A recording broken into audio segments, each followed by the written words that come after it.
Loga is going to share with us snippets of the stories that he has written and published in his book. Ladies and gentlemen, let's give a big hand to Loga.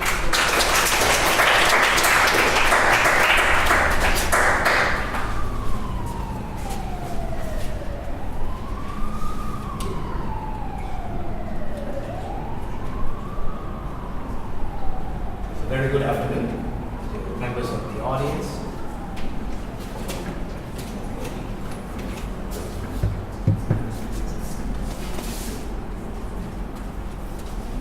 Yeah, very good. Thank you.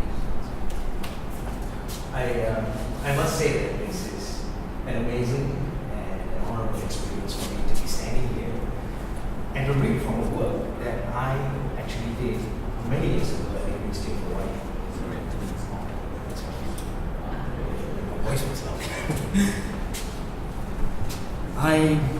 I took a course in literature. I did, actually my degree was in linguistics, and I did a minor in English literature at the University of Hawaii.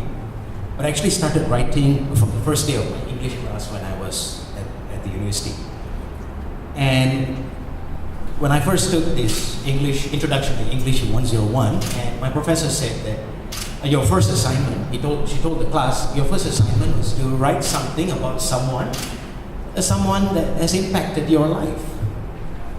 And I was thinking, so what should I write about? Who actually had impacted my life? And I could only think of the only person that impacted my life was me.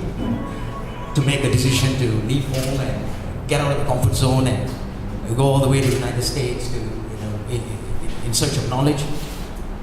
Then actually, the first person that came to my mind was my father, and I couldn't think of anybody else. And I wrote a piece. It was just 4 pages at that time, just for a class. It was a narrative, and I titled it "My Father."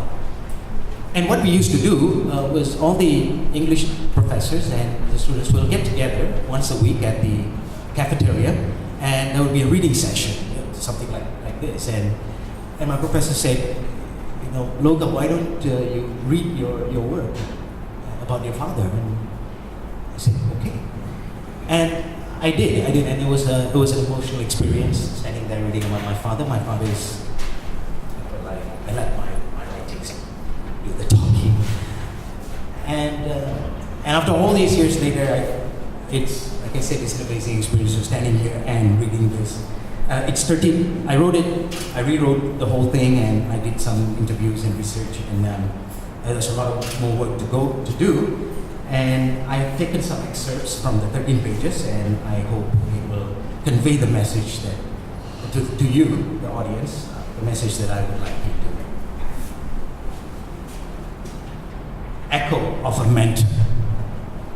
I felt something tragic had happened to him, but I wasn't exactly sure what or to what extent. I wanted to think that he was sleeping or taking his afternoon nap like he always did.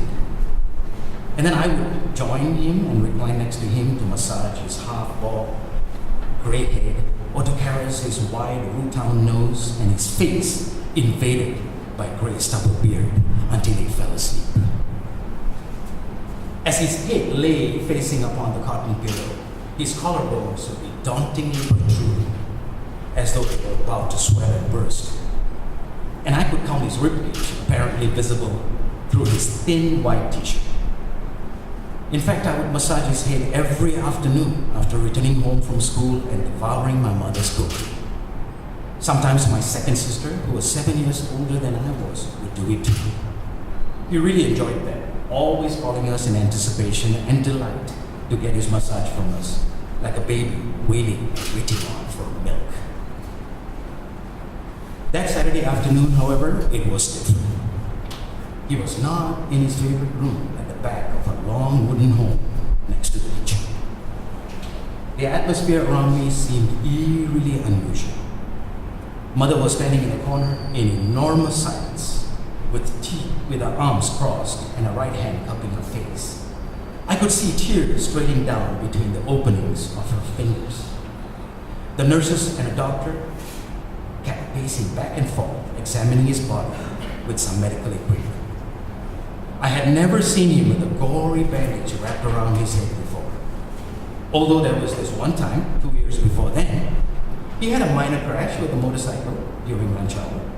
It was on a hot, sunny day when his vision was blurred, his body burdened with fatigue. He, on his bicycle, which he took care with rapt attention and devotion, was knocked down by the motorcycle at an intersection. He sustained a few scratches on his right temple and arm. He was all right though, after getting his treatments and resting at home for almost a month. As far as I knew, Pa was, of course, often serious, always keeping himself occupied, fixing his bicycle at the kitchen tab, examining his tools in his tool basket, chopping the wood and coals, or just reading his Tamil Nation newspaper, wearing his square brown-rimmed glasses. On some weekends, he would be yanking all the weeds at the back and the side of my home.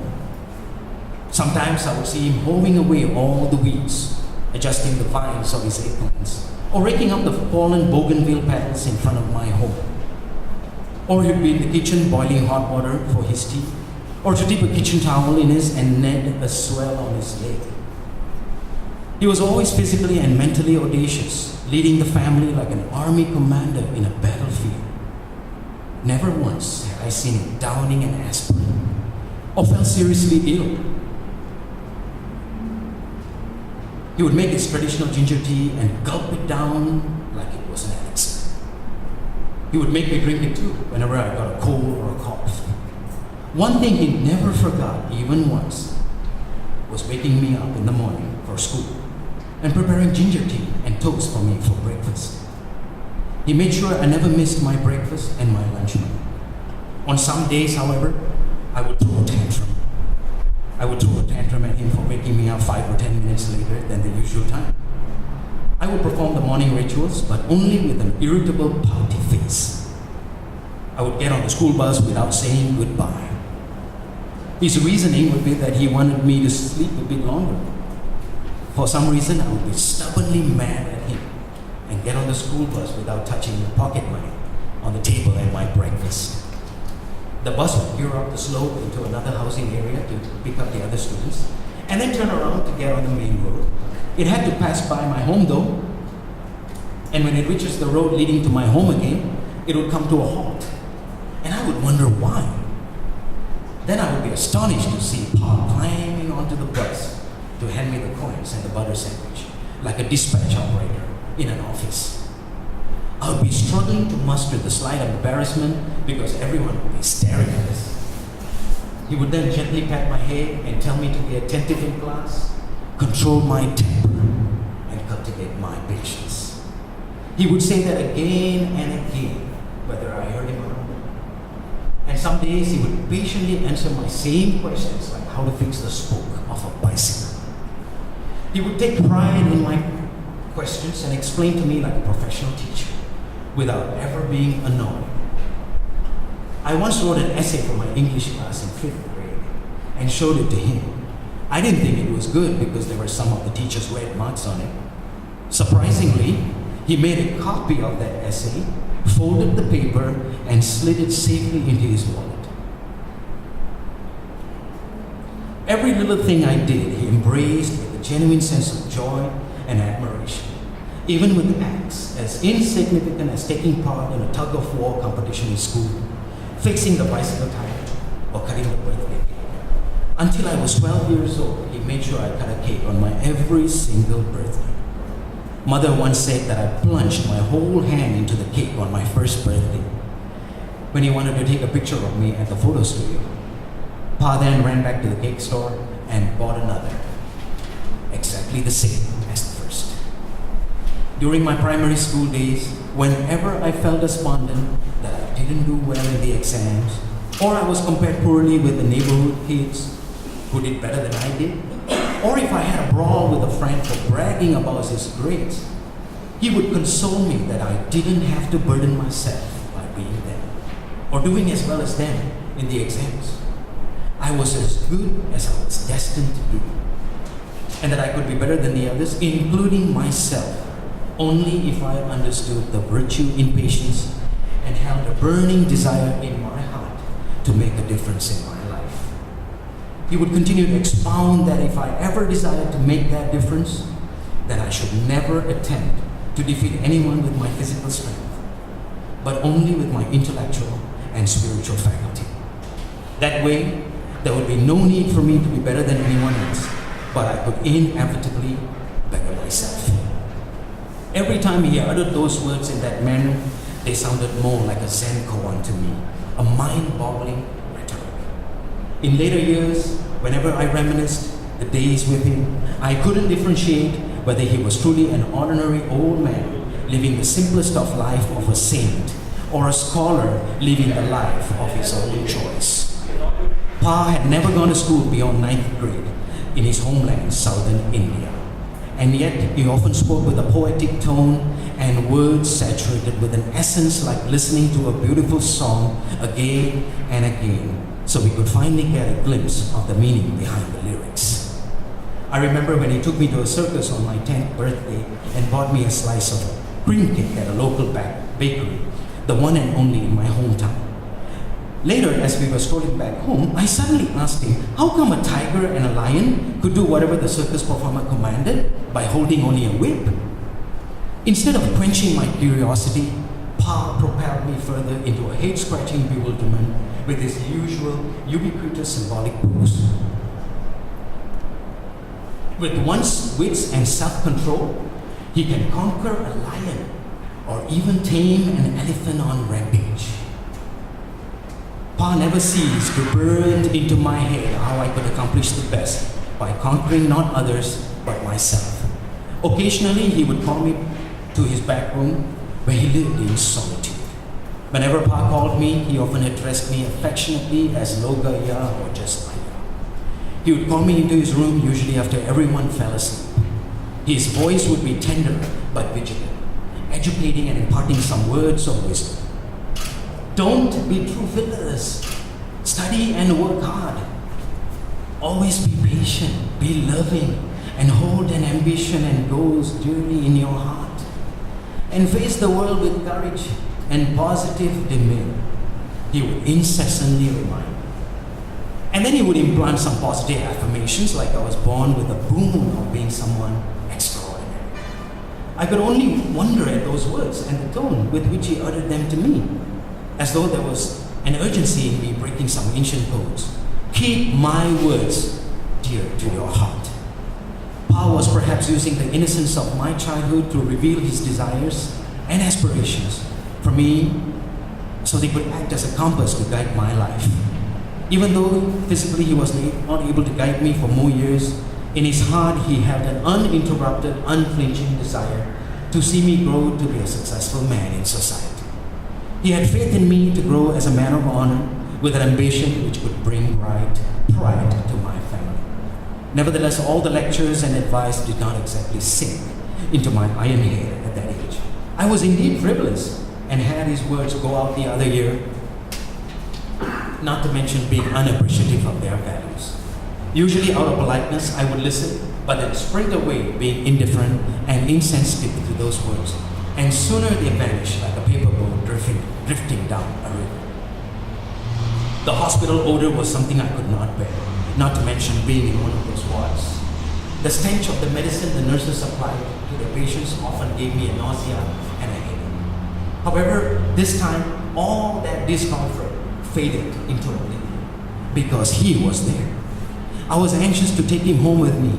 I stood next to his bed, gazing into his closed eyes drenched with tears. I was eager to tell him how much I missed his morning tea he made for me and the ringing of his antique alarm clock. My strenuous attempts of calling him, gently massaging his forehead and stroking his chubby nose were as vain as shouting inside a cave alone. He lay there with a thick bandage wrapped around his forehead and the upper part of his ears, a suction tube inside his mouth, and an IV tapped to his vein on his right arm. All I heard was the growl of breathing. I held his hand, but the touch didn't feel as firm as the first time I felt his touch when I was 5 years old, the day he moved us to our long wooden home in Palantin. I was standing at the back of a lorry with all our household furniture. Pa stood like as though hovering over me, one hand gripping onto my shoulder and the other hand on the cover. His favorite old wooden antique. The lorry chugged along and made a left turn into the narrow and twisted sandy pathway towards our new home. The wheels of the lorry were crushing the pebbles all along the pathway, and there were blades of ryegrass, banana trees, and burr bushes onto my right, and a huge lawn with a one double-story brick house on my left, which looked like the house in High Chaparral movie. I was holding onto the wooden shutter and peering between the openings of the shutters, and my whole body was wobbling to the rhythm of the chugs. Then a week after we moved in, he bought me a little bicycle and showed me how to ride it and how to pull the brakes with my fingers. Each time I rode that bicycle, he was on his own bicycle, trailing behind and guarding me like an ambulance behind marathon runners. And once when I lost control and fleeted down the slope and hit a fig tree, I flew off the bike and fell into a ditch. He quickly halted, jumped off his bike and pulled me off the ditch. He said I was lucky I didn't get hurt, but what he said next sounded esoteric to me. The next time you fall, you must learn to get up yourself, because I may not be around to give you a hand. That hand was now shriveled, and the skin crinkled from years of toiling with tools and clutching to the handles of his bicycle, like maples dissipating in winter. And that voice with which he used to sing his favorite Indian oldies, recite classical poetry, and speak eloquently in his mother tongue, and educate my siblings about the values of life, was now silent like a lake without ripples. That voice which once permeated the whole house with laughter, chattering and singing from the faraway back room, echoing all the way to the living room of my home, was now groaning in agony. That voice which ceaselessly and lovingly advised me about the nature of life, and those hands which patted my head and shoulder and joined my palms in front of the divine for the first time, were now a wilted lotus leaf in a pond. All throughout the journeys of my life and career, there was never a moment when I did not feel his presence within my being. He never relinquished the desire to perpetually shape and mold my temperament, inspire my thoughts and feelings, and guide my inner world. And on my every accomplishment, my university degree, my teaching, and the moment I completed a piece of writing, I wished he was there, so I could present him the gift of my triumph, like a samurai warrior handing the sword of honor to his master. Nonetheless, all I could do, or all that is left in me, to honor and reveal my solemn gratitude, is shedding the perpetual canyon of tears welling up my eyes instantaneously the moment I contemplate that everything I do it for him. The hand that clenched onto mine for the last time on that hospital bed that afternoon symbolized that he would never cease to exemplify in me the value and the unequivocal love of a father. It was a message that I should never succumb to despair, but delve into the world with courage and compassion.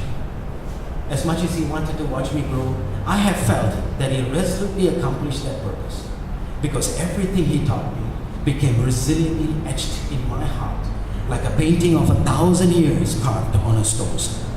It survived through the torrents of rain, the thunderstorm, the wind, and the winter. Each time I needed to find the solace in stumbling upon the ineludible dreams of life, all I had to do was take a good look at the stone slab. A gift, or like what he had said, a boon to remind me to conquer my inner self, cultivate my patience, and venture on my path towards virtue.